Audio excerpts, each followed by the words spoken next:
Hello, मैं कुमार आनंद आप लोगों का इस हमारे प्यारी सी यूट्यूब चैनल कॉन्सेप्ट वाला इंग्लिश में स्वागत करता हूं। और आज मैं आपको कुछ एक बहुत ही इंटरेस्टिंग चीज बताने वाला हूं। और वह जो इंटरेस्टिंग चीज रहने वाली है वह रहने वाली हमारी स्टडी से जुड़ी हुई, कि पढ़ाई से जुड़ी हुई किस प्रकार के एक शब्द और वोकैब का बहुत अच्छे तरीके से यूज कर सकते हैं।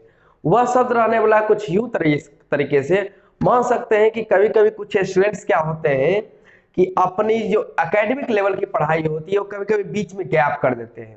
कि जैसे कह सकते हैं कि मैंने यह जॉब लेने से पहले मैं 2 साल के लिए मैंने एजुकेशन से सब कुछ छोड़ दिया था, मतलब मैं पढ़ाई नहीं कर रहा था। हो सकता है कुछ बच्चे होते हैं जो 10th के बाद 1 साल का गैप करके फिर जाके वो 11th की पढ़ाई शुरू करते हैं। कुछ स्टूडेंट्स इस प्रकार के होते हैं जो इंटरमीडिएट कंप्लीट होने के बाद यानी कि सीनियर सेकेंडरी कंप्लीट होने के बाद 1 या 2 साल का गैप कर देते हैं किसी वजह से। हो सकता है हेल्थ इशू की वजह से, हो सकता है प्रॉब्लम्स की कोई फैमिली प्रॉब्लम्स की वजह से। तो इस प्रकार की ढेरों सारे प्रॉब्लम्स हो सकते हैं। और उस ढेरों सारे प्रॉब्लम्स में जब आप किसी काम से लीव ले लेते हैं यानी गैप ले लेते हैं या अपनी पढ़ाई से गैप ले लेते हैं तो उसके लिए एक बेहतरीन सा शब्द रखा गया है जिसको आज हम देखने वाले हैं। और वही आज आपके वोकैब की क्लास होने वाली है। तो यह जो वोकैब की पहली क्लास आपकी हो रही है यह हो रही है आपकी स्टडिंग से जुड़ी हुई, यानी कि स्टडी से जुड़े हुए कौन कौन से वोकैब हो सकते हैं जो आप स्पोकन में या आप अपने डिस्क्रिप्टिव पेपर में यूज कर सकते हैं।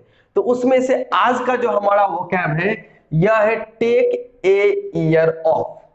फिर से देखिए, टेक ए ईयर ऑफ। इसको आप दूसरे तरीके से भी लिख सकते हैं, वह है टेक ए ईयर आउट। दोनों सेम है, बस दोनों में डिफरेंट क्या है, तो दोनों में डिफरेंट है इंग्लिश के जो ग्लोबल लैंग्वेज में यूज किए जाते हैं। अक्सर आप जब नया मोबाइल लेते हैं तो उसमें एक सेटिंग करते हैं। वो सेटिंग किस बात का रहता है कि आपको इंग्लिश लैंग्वेज चुनना पड़ता है कि वो यूएस रहेगा कि यूके रहेगा। यूएस कहने का मतलब है अमेरिकन इंग्लिश और यूके कहने का मतलब होता है ब्रिटिश इंग्लिश। और हमारी दुनिया में यानी कि हमारे पूरे देश में दोनों प्रकार की इंग्लिश बोली जाती है। तो मेनली रूप से तो कॉम्पिटिटिव एग्जाम के लिए ब्रिटिश इंग्लिश ही रखा गया है। तो इसलिए जब भी आप अपने डिस्क्रिप्टिव पेपर को रखें तो ब्रिटिश इंग्लिश को ही फॉलो करें। लेकिन यही बात करें स्पोकन की, तो स्पोकन में आप अमेरिकन इंग्लिश यानी कि यूएस भी फॉलो कर सकते हैं। तो रही बात की हमारा जो वोकैब है वो है टेक ए ईयर ऑफ, जो कि अमेरिकन इंग्लिश के अनुसार है। और आपका दूसरा उसी रूप में आ सकता है टेक ए ईयर आउट, जो कि ब्रिटिश इंग्लिश के अनुसार है। इस दोनों का मीनिंग क्या होता है, इस दोनों को हम लोग किस रूप में यूज करते हैं, तो इस दोनों को जो हम लोग यूज करते हैं वो यूज करते हैं कुछ इस प्रकार से, have a year away from education और वर्क। जब आप अपने पढ़ाई या आप अपने काम से 1 साल का गैप ले लेते हैं, ए ईयर ऑफ। यहां पर मैं यूज कर रहा हूं ए ईयर इसलिए क्योंकि यहां कहा गया है टेक ए ईयर ऑफ। हो सकता है आप 2 साल का गैप लो, 3 साल का गैप लो, कोई 4 साल का गैप ले लेता है। तो आप जैसे गैप ले सकते हैं वैसे हम सेंटेंस में यूज करेंगे।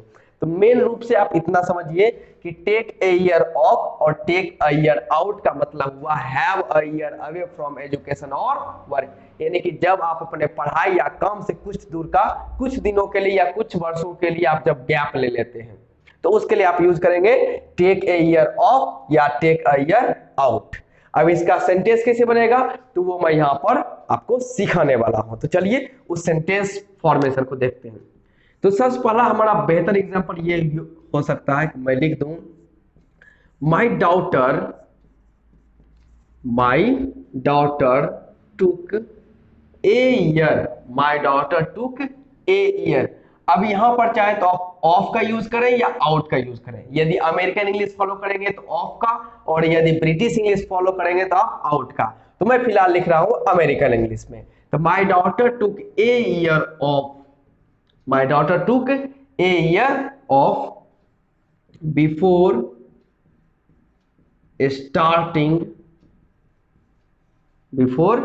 starting मैं लिख देता हूं यूनिवर्सिटी, बिफोर स्टार्टिंग यूनिवर्सिटी। कहने का मतलब हुआ कि my daughter took a year of sorry took a year off before starting university. यानी कि मेरी जो डॉटर है, बेटी है, वह यूनिवर्सिटी स्टार्ट करने से पहले 1 साल का गैप ली। कहने का मतलब है यूनिवर्सिटी में एडमिशन एनरोल होने से पहले वह 1 साल एजुकेशन से दूर रही, यानी कि वो किसी प्रकार के एजुकेशन से जुड़ी हुई नहीं थी। कहने का मतलब यह हुआ कि 12th पास करने के बाद या इंटरमीडिएट पास करने के बाद वह सीधे यूनिवर्सिटी में नाम नहीं लिखा पाए, वो 1 साल लेट कर गए, यानी कि गैप कर गए। तो यहाँ यूज हुआ है टू ईयर ऑफ का मतलब 1 साल दूर होना या 1 साल का गैप होना। इसी प्रकार से दूसरा सेंटेंस देखते हैं। मैं कह सकता हूं my brother Shyam, my brother Shyam. यहां ब्रदर का नाम ही मेंशन कर दिया गया है। माय ब्रदर टुक 3, जैसे यहां पर लिखा हुआ है ए ईयर, आप अपने चॉइस के अनुसार यहां बढ़ा सकते हैं 2 ईयर, 3, 4, 5, जितने आप कर सकते हैं। जितने सालों का आपका गैप था उतना आप यूज कर सकते हैं। कोई फिक्स नहीं है कि यहां पर आप ए ईयर का ही यूज करें। मेरी इच्छा थी तो मैंने यहां 3 ईयर्स लिख दिया। ओके, यहां यूज किया गया ए ईयर का, मैंने यहां यूज किया 3 ईयर्स का। तो हमारा सेंटेंस बनता है my brother Shyam took 3 years of, फिर वही बात कहूंगा, आप यहां चाहे तो ऑफ भी लिख सकते हैं, चाहे तो आप आउट भी लिख सकते हैं। तो my brother Shyam took 3 years of before starting hotel management, फिर समझिए, my brother Shyam took 3 years off before starting hotel management। कहने का मतलब मेरा भाई जिसका नाम श्याम है वह होटल मैनेजमेंट करने से पहले वह 3 साल एजुकेशन से दूर था, यानी कि 3 साल वह एजुकेशन से जुड़ा नहीं रहा, वह किसी प्रकार का डिग्री नहीं लिया और 3 साल गैप लेने के बाद उसका मन हुआ तो वह होटल मैनेजमेंट करना शुरू कर दिया। तो ये था दूसरा एग्जाम्पल। तीसरा आ सकते हैं कुछ यूं प्रकार से हम लिखने की कोशिश करें तो यह हो सकता है कि सोनू हैज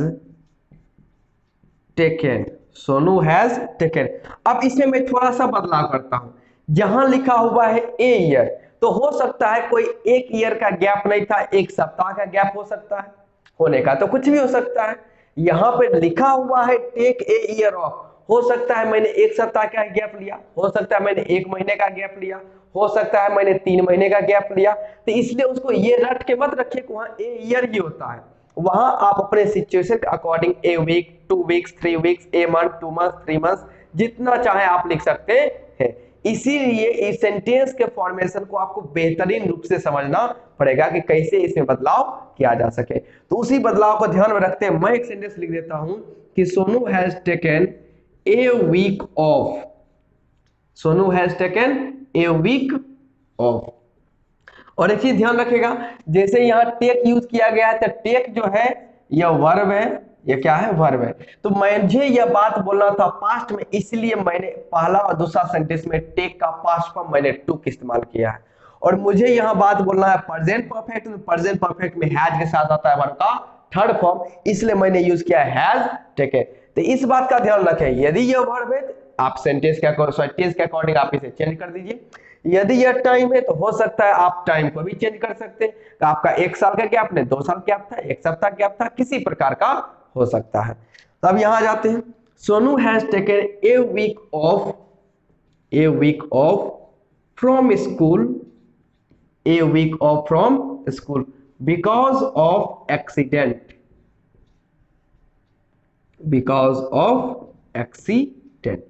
अब यहां पे सेंटेंस क्या बना, मैंने कहा कि सोनू जो है has taken a week off, यानी कि वह 1 सप्ताह दूर रहा। कहां दूर रहा, विद्यालय से वह दूर रहा। किस लिए दूर रहा, बिकॉज ऑफ एक्सीडेंट, एक्सीडेंट के वजह से। कहने का मतलब हुआ उसका एक्सीडेंट हुआ था जिस वजह से वो अपने स्कूल लाइफ से वो 1 सप्ताह की छुट्टी पर रहा, यानी कि गैप पर रहा। तो यहां पर भी मैंने यूज कर दिया है टेक ए वीक ऑफ का ही मैंने थर्ड फॉर्म ले लिया, टेकन ए वीक ऑफ, इसीलिए ये आपका सेंटेंस फॉर्मेशन दूसरे तरीके से बन गया। अब यहां कहा जा सकता है नंबर 4 में कहूं तो यहां तीनों सेंटेंस मैंने लिया है एजुकेशन से जुड़ा हुआ। अब यहां पे टेक ए ईयर ऑफ का यूज आप वर्क के लिए भी कर सकते हैं।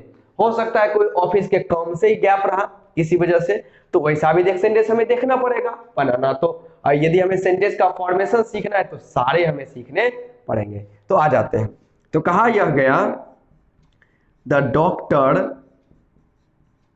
Doctor has advised, the doctor has advice, यानी डॉक्टर ने क्या दिया है, सलाह दिया है। किसको दिया है, एडवाइज्ड द बॉस, हमारे बॉस को, to take, the doctor has advise the boss to take a month, अब यहां मैं ऑफ ना यूज करके आउट कर देता हूं, ए मंथ आउट। पूरा सेंटेंस देखिए, the doctor has advise the boss to take a month out from the office to recover. Sentence थोड़ा सा मैं बड़ा बना रहा हूं, ओके, ध्यान रखिएगा। The doctor has advise the boss to take a month out from the office to recover from sickness, तो डॉक्टर ने बॉस को यह एडवाइस किया है, क्या एडवाइस किया है, to take a month out, कि एक महीना उनको दूर रहना है। कहां से, फ्रॉम द ऑफिस, यानी कि काम से एक महीना दूर रहना है। किस लिए, टू रिकवर करना है, यानी कि उसको ठीक होना है। क्यों ठीक होना है, फ्रॉम सीकनेस, क्योंकि उनको बीमारी है, यानी कि उनकी हालत अभी खराब है, वो ठीक, उनकी मतलब हेल्थ प्रॉब्लम है, तो हेल्थ इशू की वजह से उन्हें एक महीने का गैप लेना पड़ेगा, यानी कि काम नहीं कर सकते हैं, उन्हें ऑफिस एक महीने की छुट्टी लेने पड़ेगी ताकि वह सीखने से रिकवर हो सके। तो फिर समझते हैं, यहाँ वोकैबुलरी था आपका स्टडिंग से जुड़ा हुआ, जिसमें आपका था टेक अ ईयर ऑफ और टेक अ ईयर आउट, दोनों यूज कर सकते हैं। डिफरेंस ये होता है ऑफ वाला अमेरिकन इंग्लिश को फॉलो के अनुसार चला जाता है और आउट वाला ब्रिटिश के अनुसार। मीनिंग क्या होता है, have a year away from education और वर्क। पहला सेंटेंस था जिसमें मैंने ये कहा कि मेरी बेटी जो है वह यूनिवर्सिटी स्टार्ट करने से पहले एक साल का गैप ले ली, यानी कि एजुकेशन लाइफ से दूर रही। तो सेंटेंस बनता है my daughter took a year off before starting university. दूसरा आते हैं, my brother Shyam took 3 years off, 3 साल का वो दूर था, before starting hotel management. Next आ जाते हैं, Sonu has taken a week off from school because of accident. Number 4 आ जाते हैं, the doctor has advised the boss to take a month out from the office to recover from sickness. 4 sentence थे, आप भी कुछ सेंटेंस बनाएं और comment box में जरूर कमेंट करें। और यह आपका वोकैब था स्टडिंग से जुड़ा हुआ, बात समझ रहे हैं। तो इससे जुड़े हुए ये अभी पार्ट फर्स्ट है, आगे और पार्ट इसके आने वाले हैं। तब तक के लिए अपना ख्याल रखें, रिवीजन करते रहें। I love you so much.